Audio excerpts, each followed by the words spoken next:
BSc part third botany paper first के इस next video में फिर से आपका स्वागत है, अभिनंदन है। डियर स्टूडेंट्स, हम पिछले दो वीडियो के माध्यम से बायोजियोकेमिकल साइकिल्स के बारे में पढ़ रहे हैं और बायोजियोकेमिकल साइकिल्स का ये तीसरा पार्ट है जिसको आज हम कंप्लीट करने जा रहे हैं। पहले दो वीडियो में हम लोगों ने गैसीय साइकिल्स के बारे में पढ़ा और ये आज का जो वीडियो है ये आपका सेडिमेंट्री साइकिल्स के रूप में है। सेडिमेंट्री साइकिल्स कहने का मतलब ये हुआ, इसको हम हिंदी में अवसादी चक्र के नाम से जानते हैं। पर्टिकुलरली इसके अंदर हम फॉस्फोरस साइकिल के बारे में और सल्फ़र साइकिल के बारे में पढ़ेंगे और ये दोनों के दोनों जो एलिमेंट्स हैं, जो साइकिल्स हैं, निश्चित रूप से इनकी शुरुआत है वो चट्टानों से होती है, रॉक से होती है। दोनों के दोनों जो मिनरल्स हैं इनका जो प्राप्ति स्थान है वो रॉक से है, चट्टानों से हैं। और किस प्रकार ये प्लांट्स के लिए उपलब्ध होते हैं ये सबसे महत्वपूर्ण बात है। और दोनों के दोनों प्लांट्स की जो फोटोसिंथेसिस की जो प्रोसेस है, प्लांट को बनाने में जो महत्वपूर्ण रोल प्ले करते हैं, उनमें इन दोनों का होना बहुत मस्ट है। इसलिए मुख्य रूप से हम सेडिमेंट्री साइकिल के अंदर फॉस्फोरस साइकिल एंड सेडिमेंट ये सल्फ़र साइकिल के बारे में पढ़ेंगे। ये वही आपका सिलेबस बायोजियोकेमिकल साइकिल्स जो लास्ट वाला जो पोर्शन है ग्रीन कलर वाला, इसके बारे में हम लोग अध्ययन है वो फ़िलहाल कर रहे हैं। बाकी जो रेड कलर वाला पार्ट है वो आपका कंप्लीट हो चुका है। ये आपकी नेक्स्ट स्लाइड है बायोजियोकेमिकल साइकिल, जिसमें हम लोग सेडिमेंट्री के बारे में पढ़ेंगे, अवसादी चक्र के बारे में पढ़ेंगे और किस प्रकार से है। ये नेक्स्ट वाली स्लाइड भी पिछले दो वीडियो में भी आपको दिखलाई गई थी कि किस प्रकार से ये जो चक्र है वो चलता है। प्लांट्स ज़मीन से पानी के साथ मिनरल्स को लेके भोजन बनाता है और ये लीव्स वापस टूट के नीचे गिर जाती है और माइक्रो ऑर्गेनिजम्स जो छोटे छोटे जीवाणु है वो वापस इनको मिट्टी में मिला देते हैं और वापस मिनरल्स है वो मिट्टी के अंदर मिल जाते हैं। इस प्रकार से ये लगातार एक क्रम है वो चलता रहता है। ये स्लाइड भी हम पहले इसके बारे में डिस्कस कर चुके हैं। ये बायोटिक और एबायोटिक के बीच के में चक्र के रूप में चलती है, एबायोटिक से बायोटिक में और बायोटिक से वापस एबायोटिक के रूप में, और इस प्रकार से दोबारा से उनका रीयूज होता रहता है और तभी हम इसको एक साइकिल्स के रूप में जानते हैं, बायोजियोकेमिकल साइकिल्स। शुरू से मैं आपको बतलाता आ रहा हूँ गैसीय साइकिल्स और सेडिमेंट्री साइकिल। गैसीय साइकिल्स हम लोग कंप्लीट कर चुके हैं और आज का जो हमारा वीडियो होगा वो सेडिमेंट्री साइकिल्स के बारे में होगा और मुख्य रूप से सल्फ़र और फॉस्फोरस के लिए, जैसा मैंने अभी आपको बताया। ये है आपका पहला फॉस्फोरस साइकिल्स के रूप में। फॉस्फोरस क्यों इम्पोर्टेंट है, क्यों इसको हम काम में लाते हैं, क्यों इसके बारे में हम लोग पढ़ रहे हैं, ये सबसे ज़रूरी बात है। हालांकि प्रकृति के अंदर फॉस्फोरस चक्र एक बहुत ही खास चक्र है, अद्भुत चक्र है, फिर भी जो एनिमल्स हैं, जो बर्ड्स हैं, जितने भी एनिमल्स और जीव जंतु है कि जीवन के बहुत महत्वपूर्ण पार्ट को ये प्ले करता है। इस चक्र में जैविक पदार्थों, मृदा और जो महासागर है कि उनके अवसादों की बहुत महत्वपूर्ण है, वो सारी चीज़ें हैं वो इसमें समाये हुए हैं। मिट्टी में पाए जाने वाले फॉस्फोरस को जैविक पदार्थ अपने प्रोटीन की आवश्यकता की पूर्ति के लिए उपयोग करते हैं और इस प्रकार वह आहार श्रृंखला में प्रवेश कर जाते हैं, जो हमारी चेन है उसमें प्रवेश कर जाते हैं। और जब प्लांट्स, एनिमल्स और उनका जो एक्सक्रीटा है, मल मूत्र है इत्यादि सड़ गल जाते हैं तो उनका फॉस्फोरस उत्पन्न होता है और ये वापस मिट्टी में मिल जाता है। ये वो जो उत्पन्न हुआ फॉस्फोरस है फिर से प्लांट्स के उपयोग में आ जाता है अथवा बरसात के जल के साथ बह जाता है और नदियों के द्वारा सागरों के जल में मिलकर सागरों के अवसाद के रूप में धारण कर लेता है। सागर के जिन भागों में जल नीचे से ऊपर की ओर उबलता है और उन क्षेत्रों में फास्फोरस नीचे से ऊपर की ओर आकर आहार श्रृंखला का भाग बन जाता है। डियर फ्रेंड्स, एक एग्जाम्पल हम यहाँ पर लेना चाहेंगे। दक्षिणी अमेरिका यानी साउथ अमेरिका के पेरू के तटों पर, पेरू एक कंट्री का नाम है, भारी मात्रा में गुआनी नाम की चिड़िया पाई जाती है। इन चिड़ियों की जो एक्सक्रेटा है में भारी मात्रा में फॉस्फोरस पाया जाता है, जिसका उपयोग कृषि भूमि को उपजाऊ बनाने के लिए प्रयोग में लाया जाता है। वर्तमान समय में फॉस्फोरस साइकिल में केमिकल फॉस्फेट की सहायता विघटित हो सकती है। फॉस्फेट सेल्ले से फॉस्फेट रासायनिक खाद का उत्पादन किया जाता है। निश्चित रूप से बहुत ही इम्पोर्टेंट है और ये फॉस्फोरस साइकिल कृषि प्रोडक्शन के लिए विशेष रूप से इसको उपयोगी है वो माना गया है। डियर फ्रेंड्स, जैसा कि मैं बार बार कह रहा हूँ, एक महत्वपूर्ण अवसादी यानी सेडिमेंट्री साइकिल है। ये समस्त जैव क्रियाओं में होने वाले ऊर्जा के अंतर परिवर्तन हेतु परम आवश्यक पोषक तत्व है। सामान्यतः पौधों के पोषण हेतु ऑर्थोफॉस्फेट आयन के रूप में अकार्बनिक फॉस्फेट की आवश्यकता होती है। ये फॉस्फेट कार्बनिक फॉस्फेट के रूप में जो कंज्यूमर है और डिकम्पोजर्स के शरीर में स्थानांतरित होकर अपघटन व मिनरलाइजेशन द्वारा पुनः चक्रण हेतु उपलब्ध हो जाते हैं।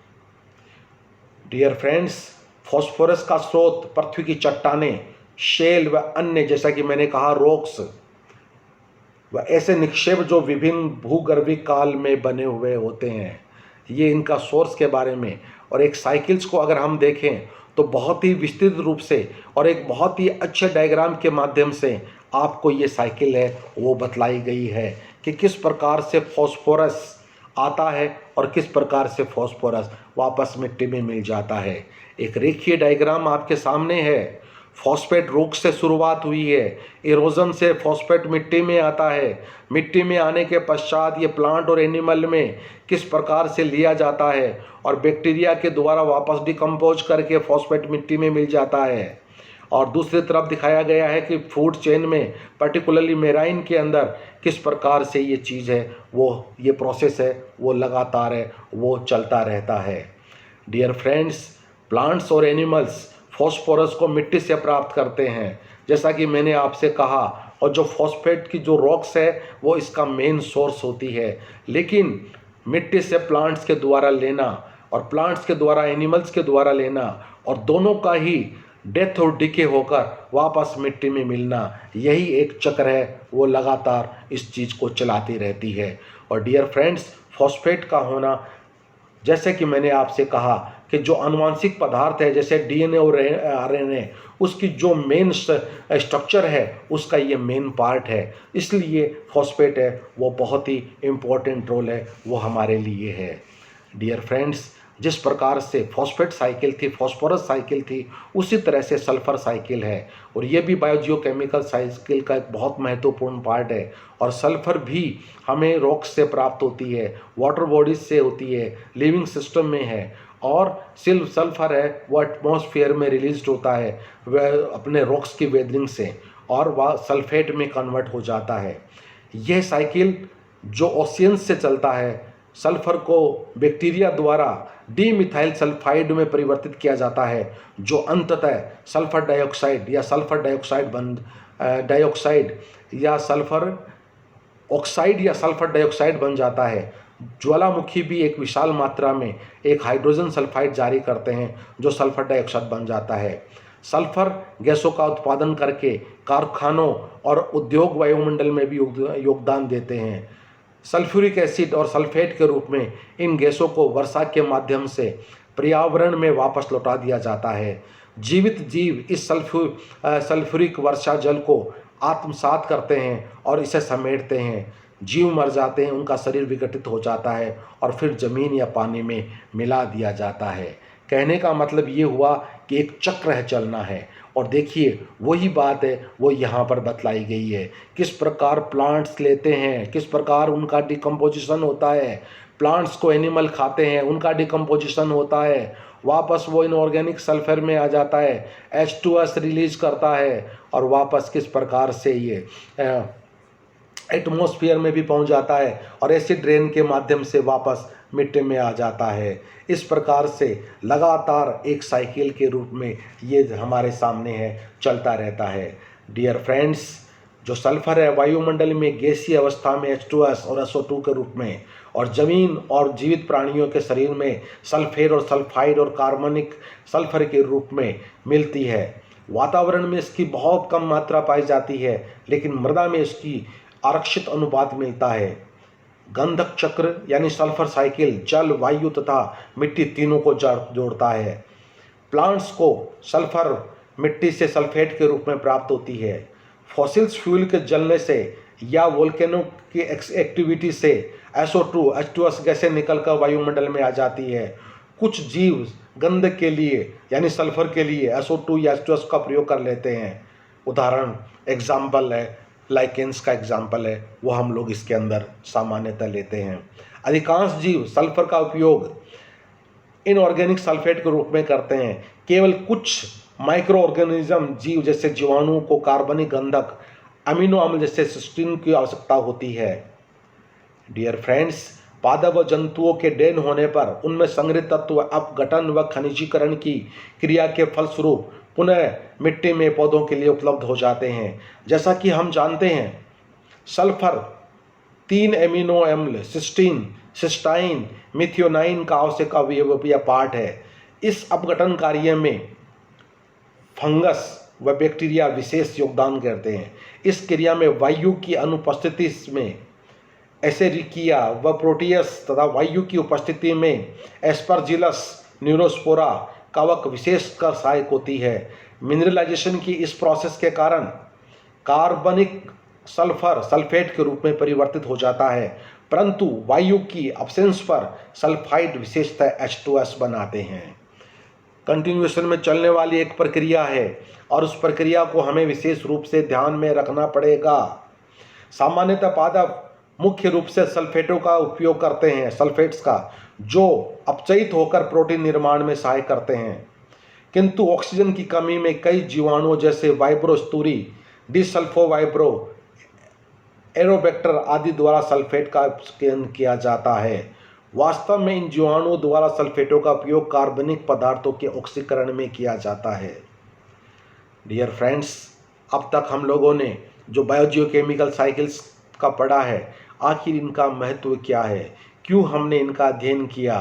तो जितनी भी साइकिल्स का हमने अध्ययन किया है, जिसमें से जो गैसीय साइकिल्स हैं, जो सेडिमेंट्री साइकिल्स हैं और जो हाइड्रोलॉजिकल साइकिल्स हैं, इन सब का अध्ययन करने से जो हमें मालूम होता है कि प्रत्येक खनिज लवण व गैस का जो साइकिल है सभी का इकोसिस्टम में होता है। इसके साथ साथ जल चक्र व भोजन चक्र भी हमेशा क्रियाशील रहते हैं। इन सब के माध्यम से जो हमारा इकोसिस्टम है वो रेगुलेट होता है। जब कभी नेचुरल व ह्यूमन एक्टिविटी द्वारा जो प्रोसेस है या उस चक्र में व्यवधान आता है तो उसका प्रभाव संपूर्ण पर्यावरण पर पड़ता है और साथ में जीव जंतुओं और मानवों पर भी पड़ता है और उसके कारण से एक इकोलॉजिकल इम्बैलेंस हो जाता है, जिसके ऊपर हम लोग बार बार चर्चा करते रहते हैं।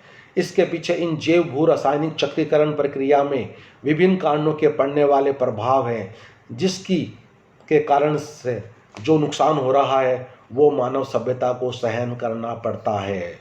डियर फ्रेंड्स, हर चीज़ अपने अकॉर्डिंग अपने बैलेंस के साथ अगर चलती रही, सब चीज़ें नॉर्मल बनी रहेगी। एक बात हमेशा मैं ये कहता हूँ, जो प्रकृति है वो हमारी आवश्यकता की पूर्ति कर सकता है, हमारे लालच की पूर्ति नहीं। अगर इस चीज़ को हम अच्छे से समझ लेंगे, जान लेंगे, तो कोई भी प्रॉब्लम है वो हमारे सामने नहीं आएगी। अन्यथा जो आज के समय में हम देख रहे हैं, जो भी पर्यावरणीय अवस्थाएं हैं, भले वो ग्रीन हाउस इफेक्ट हो, ग्लोबल वार्मिंग हो, क्लाइमेट चेंज के बारे में हो, ओजोन डिप्लेशन के बारे में हो, जितनी भी पर्यावरणीय अवस्थाएं हैं वो सब का सामना हम लोगों को करना पड़ेगा और हम वर्तमान में कर भी रहे हैं। तो एक बैलेंस बनकर अगर रहेगा तो शायद काफ़ी हद तक हम इन प्रॉब्लम से बच सकते हैं। और इन चीज़ों को समझने के लिए ये जो बायोजियोकेमिकल साइकिल्स हैं, इनका बैलेंस रहना बहुत ज़रूरी है। बहुत बहुत शुक्रिया, धन्यवाद, थैंक यू। ये था आपका बायोजियोकेमिकल साइकिल का तीसरा और अंतिम पार्ट। धन्यवाद।